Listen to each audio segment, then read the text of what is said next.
I often ask myself what drives me when it comes to my occasional monologue here on this channel. What compels me to sit down and write out a form of words with which to weave a narrative of sorts, and to thereby produce video content like this. Actually, being old school, I prefer to call them films rather than videos. I've come to realise of late that I'm an analogue guy living out his twilight years in a digital world. I realise that it is 21st century technology which allows me to produce the beautiful visual backdrops against which my homespun philosophies can play out.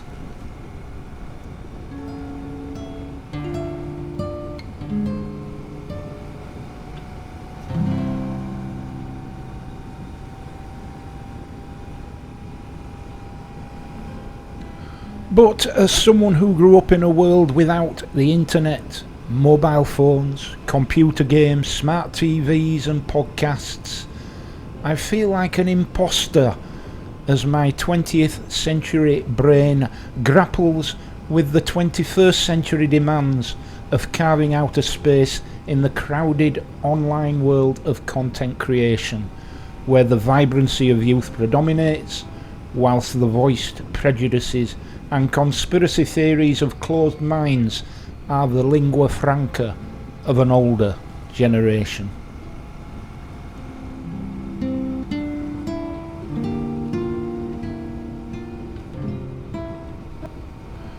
I realise that for many I'm just a ghost selling memories. Memories of a life which has lived its formative years through the so-called good times, and as such has had the good fortune to enjoy the fruits of social progression.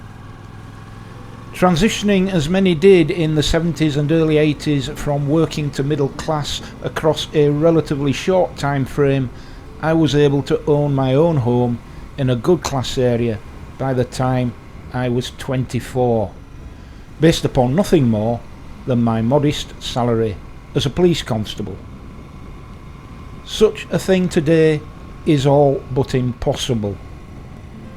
In the absence of wealthy parents to bankroll huge deposits, no young constable bravely risking his or her life on the front line today can have the slightest hope of affording any sort of decent home anywhere in this now grotesquely polarised country. The best that can be hoped for is the rental of a small shabby property in an area where no cop can be expected to live in safety, let alone bring up a family.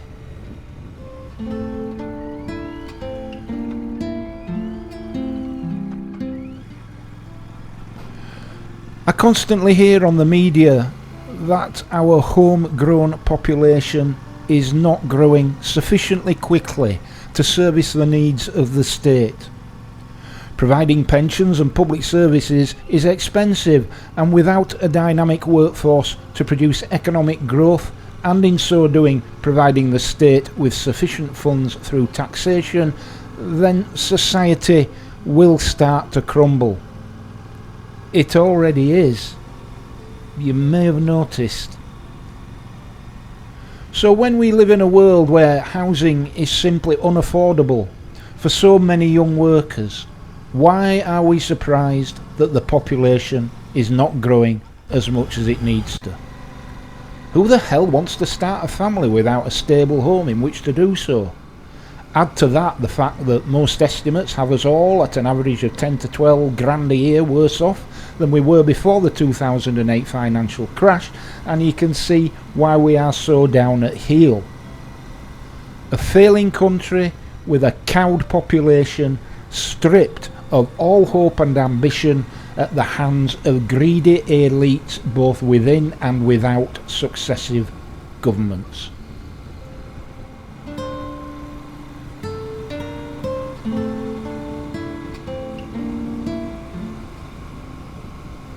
Back in the 70s and 80s, there were real opportunities for the sons and daughters of the working classes to escape the relative privations of their social grouping and to better their daily lot through a combination of free university and college education, better pay and affordable housing. In short, there was reason for optimism, something to look forward to, huge incentives to work hard and to bring up a family. Where did it all go so badly wrong? Yes, of course, things weren't perfect back then, but there was at least a very real, palpable sense of being on an upward trajectory. Our goals as young men and women seemed achievable, and for the most part they were. There was no prevailing sense of despair. Unlike today, we were not cowed by the malevolent forces of a controlling, exploitative cabal of billionaire, tax-dodging parasites.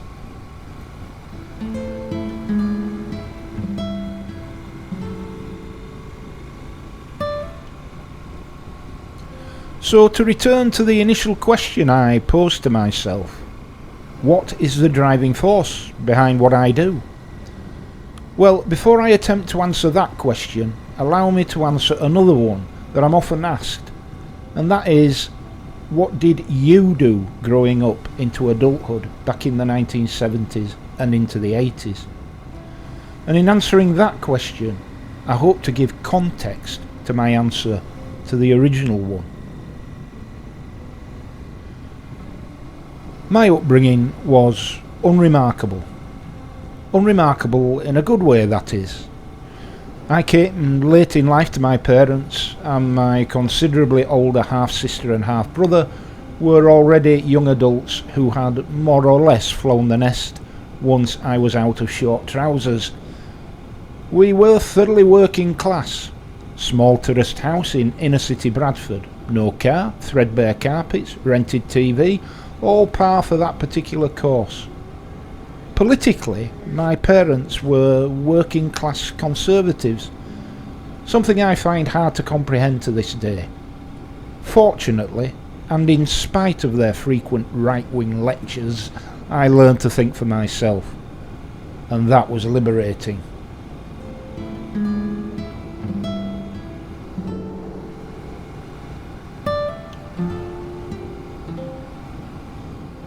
At 13 years of age, I started at a new state comprehensive school, as the 11 plus exam had recently been abolished.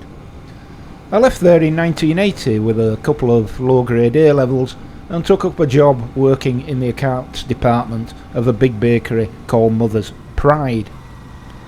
I made reasonable progress there over a 3-year period, but soon realised I was not cut out for any sort of desk job. I may as well have been working in an open prison. So it was that in 1983 I joined the then West Yorkshire Metropolitan Police, and after successfully completing regional training was posted to the Bradford City Centre Division. Throughout my 30 years of service, the maximum term back then, I served in the ranks of constable, sergeant, inspector, chief inspector and occasional acting superintendent, almost all of it in the front line of uniform policing. I retired in 2013 and, in common with colleagues of all ranks, in so doing went from somebody to nobody, literally overnight.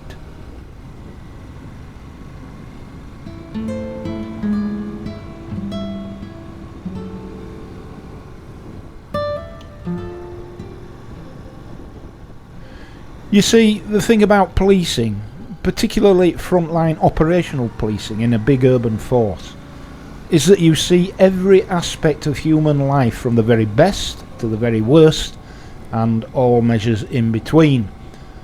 These experiences can be uplifting and inspiring one moment and dark and depressing the next, but they have a habit of rapidly maturing you and instilling in you a more balanced and non-partisan outlook on life. Now, to answer the original question, Why do I do these monologues from time to time? Well, it's because the things I detest most in life are injustice and inequality. And these two threads are woven into the fabric of what I do and why I do it. Our society has become unequal and unjust. Too many decent people are enduring circumstances which they should not have to. Working hard and conscientiously for many years, yet forever denied a home and a decent standard of living. Exploited by the greed of a powerful few and manipulated by an establishment media into believing that their woes are all to be laid at the door of fellow humans from different lands for doing no more than seeking a better life.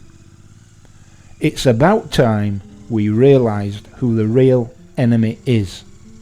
That's why I do this. Our enemies are hidden in plain sight, but by their deeds shall we know them. I'll see thee.